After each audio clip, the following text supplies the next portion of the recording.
Hi friends, welcome to Bhavoti Learning with Chitralekha. Please watch my video till the end and don't forget to like, share and subscribe. So let's start today's class. So today we are going to do some MCQs basis on the chapter Mineral and Power Resources. As we already completed this chapter, so by the MCQs we are just revising this chapter. Okay, कि हमने इस chapter में क्या क्या सीखा और वो हमें कितना याद है. तो इस MCQs के थ्रू भी हम सारे चैप्टर को एक बार रिवाइज करेंगे. Okay, so let's start. Question number first देखिएगा. क्वेश्चन नंबर फर्स्ट है आपका, name the process in which deep wells are bored to take out petroleum and natural gas. Petroleum and natural gas को किस method के through निकाला जाता है? तो आपका ऑप्शन नंबर 1 है quarrying, question option number B drilling, shaft mining या फिर ओपन कास्ट माइनिंग. तो हमने ऑलरेडी अच्छे से पढ़ा है कि ड्रिलिंग के through petroleum and natural gases को डीप बोरवेल्स के थ्रू डीप वेल्स किए जाते हैं और फिर उनको निकाला जाता है. ओके, क्वेश्चन नंबर 2 है, gold is an example of minerals. Gold किस टाइप के मिनरल का एग्जाम्पल है? फेरस, नॉन फेरस या फिर बोथ ए एंड बी. तो हमने अच्छे से पढ़ा है कि जिस मिनरल में आयरन कंटेन होता है, आयरन जिसमें होता है वो होता है आपका फेरस, जिसमें आयरन नहीं होता वो होता है आपका नॉन फेरस मिनरल. तो गोल्ड है आपका non ferrous. Okay, because gold silver is not containing iron. Okay, question number 3 है, which continent is the largest producer of iron? Asia, Europe, north America या ऑस्ट्रेलिया. तो इन चारों ऑप्शंस में जो largest producer है आयरन का वो है आपका Europe. So Europe is the largest producer of iron. Okay, next move on.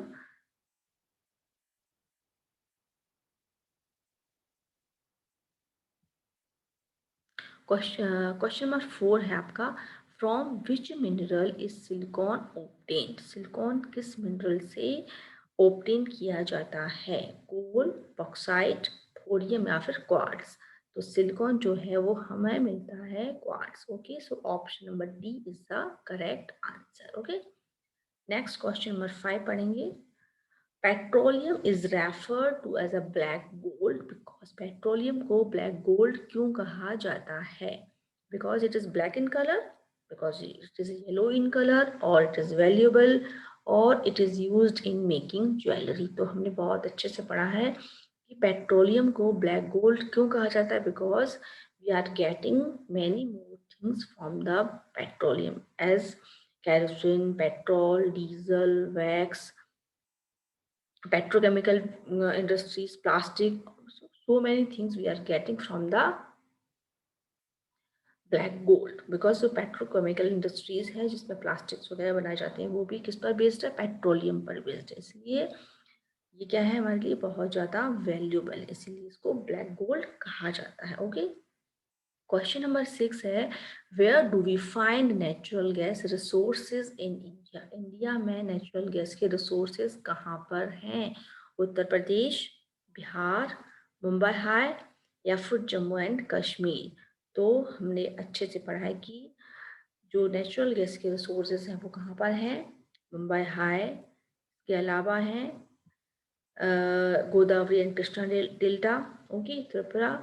सो इस ऑप्शन के हिसाब से हमारा आंसर होगा ऑप्शन सी, मुंबई हाई में नेचुरल गैस के रिसोर्सेज हैं. Okay, next move on. Next question देखेंगे हम. Question number 7, mineral is found in. जो मिनरल फ्यूल होते हैं वो कहाँ किस टाइप की रॉक्स में मिलते हैं? ओके, मिनरल फ्यूल्स कौन कौन से होते हैं? मिनरल फ्यूल्स होते हैं जैसे कि कोयला है, ओके, सॉरी, कोल, पेट्रोलियम, नेचुरल गैस, ये सब क्या है? मिनरल फ्यूल है. ठीक है, जिनको हम, तो मिनरल फ्यूल किस टाइप की रॉक्स में मिलते हैं? तो मिनरल फ्यूल्स मिलते हैं आपके सेडिमेंट्री रॉक्स, मेटामॉर्फिक रॉक्स या फिर इग्नियस रॉक्स. तो जो मिनरल फ्यूल्स हैं वो आपके सेडिमेंट्री रॉक्स में मिलते हैं. ओके, तो इसका आंसर हो जाएगा option number A. Option number A is the correct answer. Okay,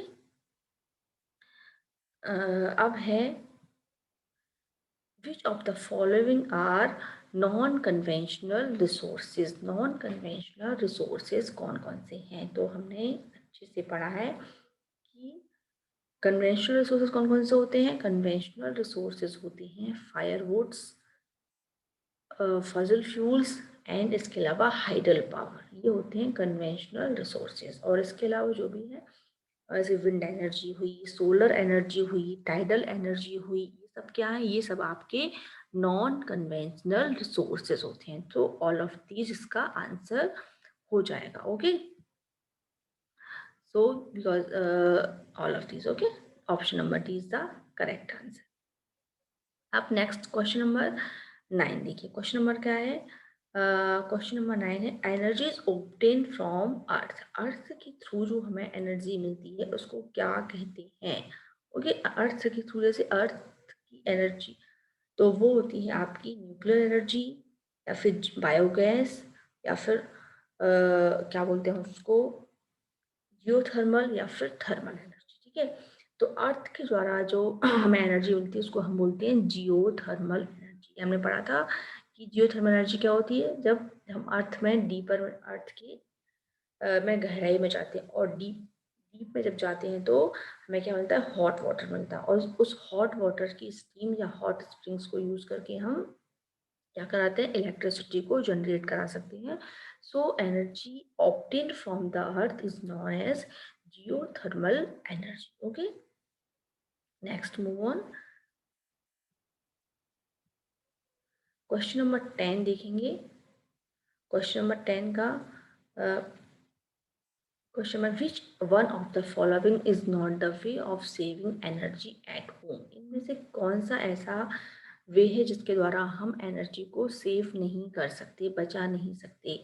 switching off lights when not in use. अगर हम यूज नहीं कर रहे हैं लाइट्स को तो स्विच ऑफ कर देना चाहिए, यस, तो इसको से तो हम सेव कर सकते हैं। Keeping gas off when not in use, gas को ऑफ कर दो जब हम यूज नहीं करते, ये भी करेक्ट वे है।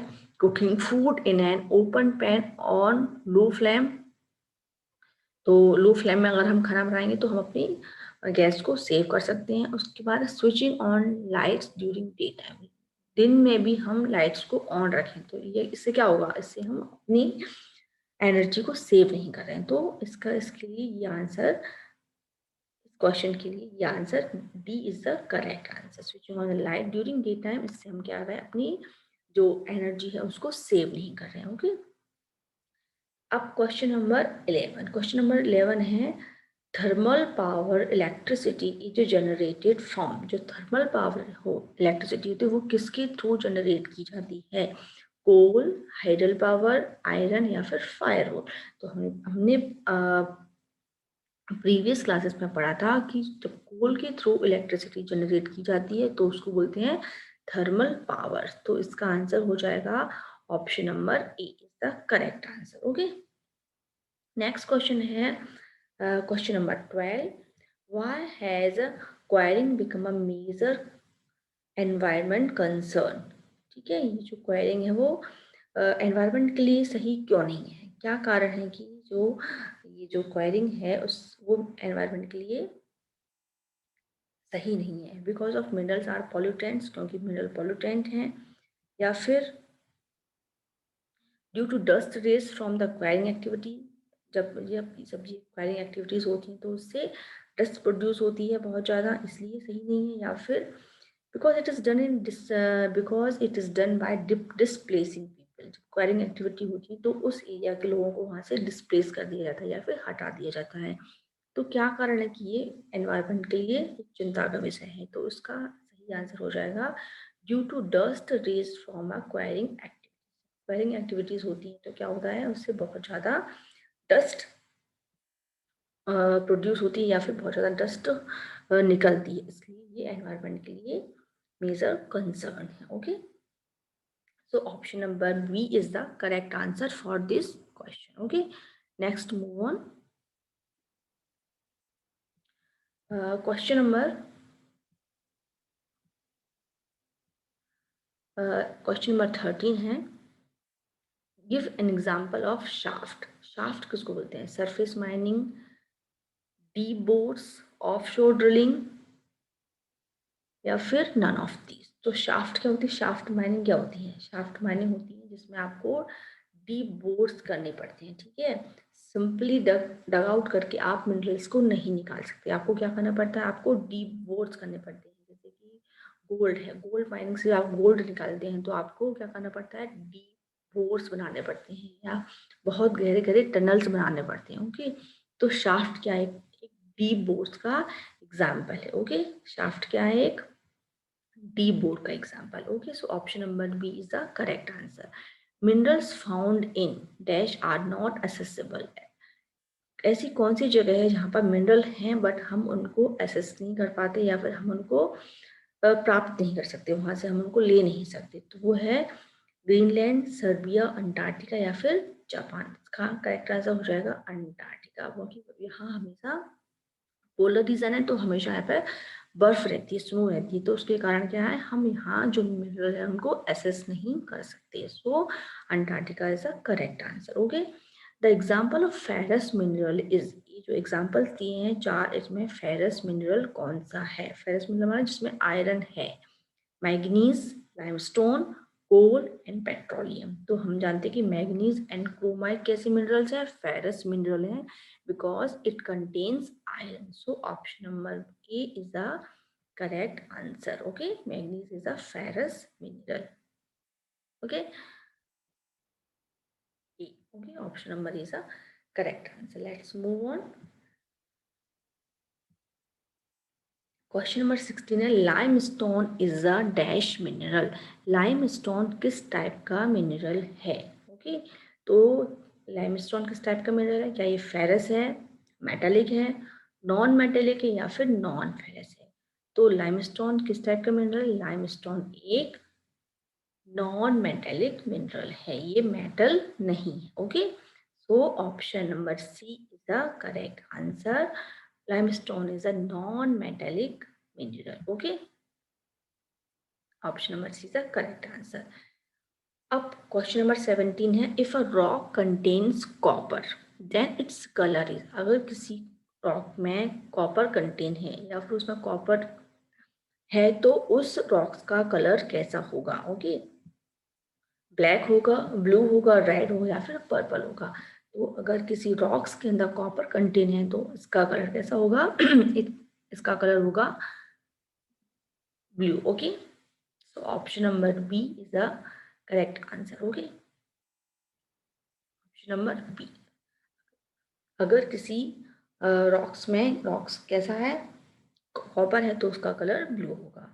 मोर than dash different types of mineral have been identified until now. अभी अब तक कितने टाइप्स के मिनरल आइडेंटिफाई कर चुके हैं, तो अभी तक 2800 टाइप्स के मिनरल आइडेंटिफाई कर चुके हैं, इतने टाइप्स के मिनरल अभी तक प्राप्त कर चुके हैं, पहचान चुके हैं कि हाँ इतने टाइप्स के मिनरल्स होते हैं।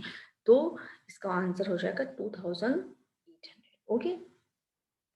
सो आई थिंक आप लोगों ने जो भी पढ़ा है अभी तक उसके बेसिस पर आप आंसर्स क्वेश्चंस को अटेम्प्ट कर पाए होंगे। प्लीज़ अगर आपने क्वेश्चंस अटेम्प्ट किए हैं तो आपके जितने क्वेश्चंस ठीक हुए हैं वो आप प्लीज़ कमेंट बॉक्स में ज़रूर बताइएगा। So I hope you will like the session. Please like, share and subscribe my channel. Thank you all once again.